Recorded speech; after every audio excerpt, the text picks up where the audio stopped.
My lords, today I bring you a report on a civilization whose home system neighboured a colossal pulsating neutron star.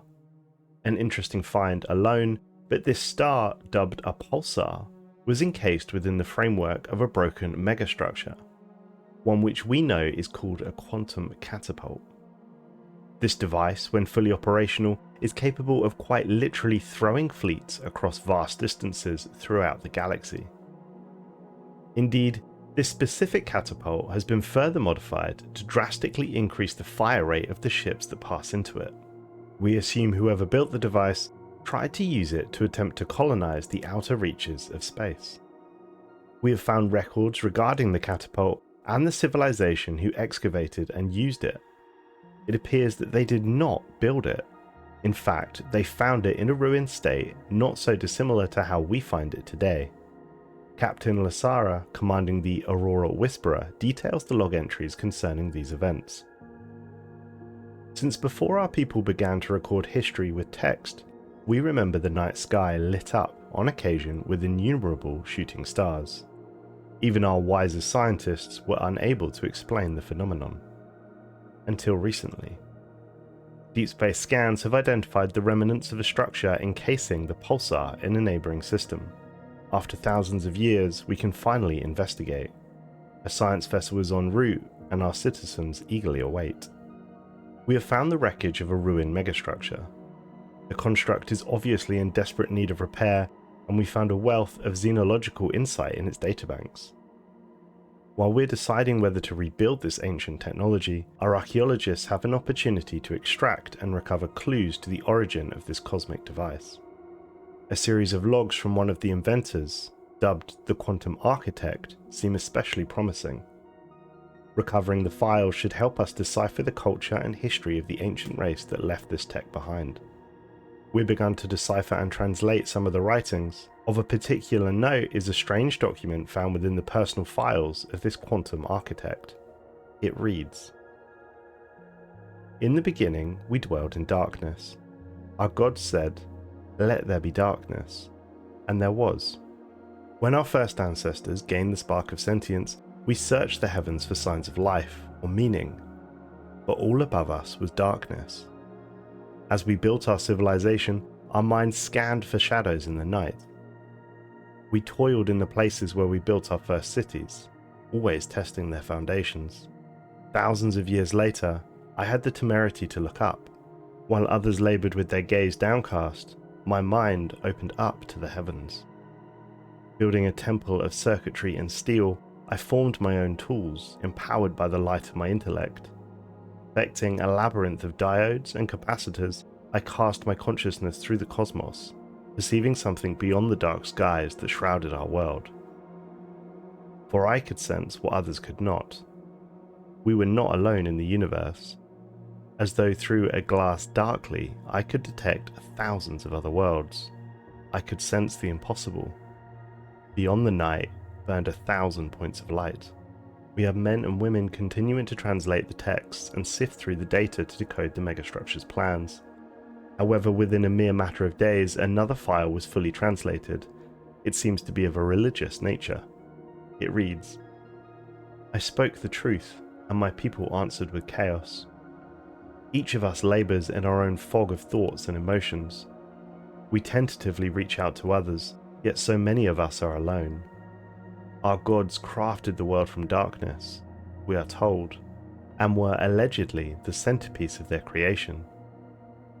Because I dared to dream of a world beyond, I was told my vision was a lie. Who among us, others asked, could confirm these dreams? How can we believe, they said, what we cannot prove? And in response, I led those who had listened to my laboratory. The brightest minds could perceive a reflection of what I experienced, other worlds beyond the veil of night. The darkest minds crafted other responses, formed new arguments, clutched deadly weapons. Dangerous minds sang that our world would be in turmoil, for we were no longer the favoured spawn of the gods. Yet I knew the truth. Creation's illumination was a vast tapestry. Contemplating the majesty of the cosmos, I was swept away in tides of rapture. losing my identity. Tormented and tantalized by a boundless cosmos, I contemplated the means to travel distant worlds and experience them firsthand. Enshrouded beyond the endless night, other minds dreamed, and I sought communion with them. Beyond a great darkness, a great light led me on, offering me temptation and endless revelation. And thus, I cast my mind out further into the unknown.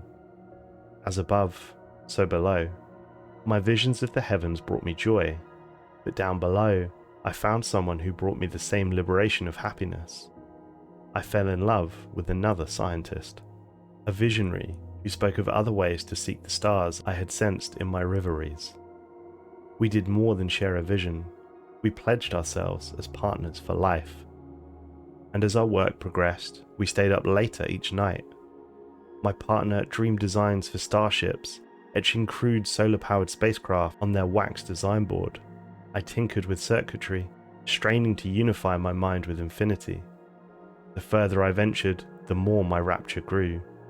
Such bliss, the ecstasy of endless eternity.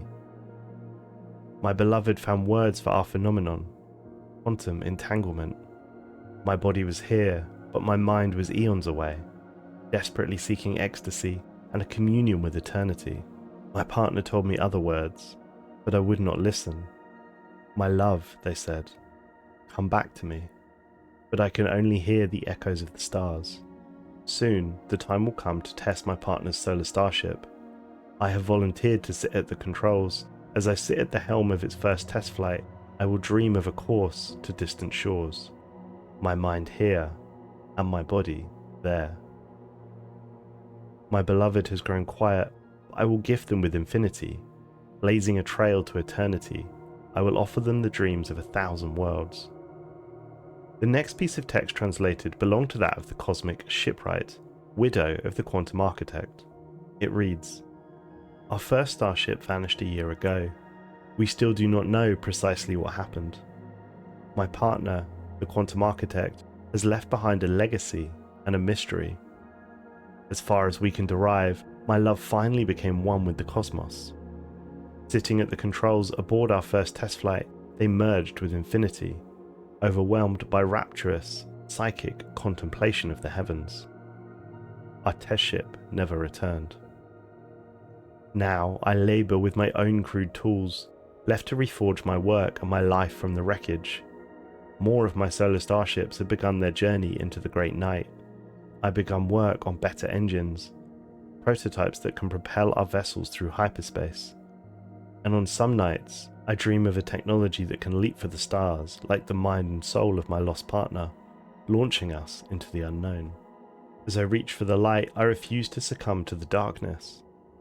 I sit in my love's laboratory, just as I am now, reading their journals and writing my own.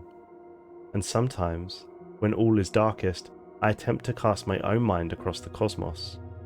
Infinity beckons me. I'm pleased to report that within these writings, we have finally found the blueprints of the megastructure design. We can rebuild it. We have also found one last text concerning the cosmic shipwright and the quantum architect. We have searched for ways to employ my love's innovations, their quantum creations. I'm left wondering if we can take the same reckless path, empowered by the quantum architect's designs, but I reach for the stars at a slower pace. I search for a wave to ride through hyperspace, contemplating a current that will take us to distant shores. My ships take the slow route, but late at night I read my love's journals, struggling to tame their mathematics and machinations. As my mind reaches out towards eternity, I know that in my heart, my love is still out there. They blazed a trail towards heaven, and I must follow. Through loss, I have found inspiration, but we have begun work on a grand machine that will propel our ships across the galaxy, just as my beloved leapt to infinity. And someday, I will do as they have done. When I am gone, I humbly request that this cosmic device and all its iterations should include the personal logs of the quantum architect. Doubtless by the time others read this, my soul will have taken flight. I will have found a way to join my beloved out there in the vast expanse. For I know that we dwell in eternity together. dreaming and drifting for 1,000 points of light. Quite the tale, my lords, and not one we expected to find. Work has already begun on restoring the megastructure. Soon we shall have a functioning quantum catapult of our own. Thanks for watching, folks. If you want to hear another story, please click the video on screen now.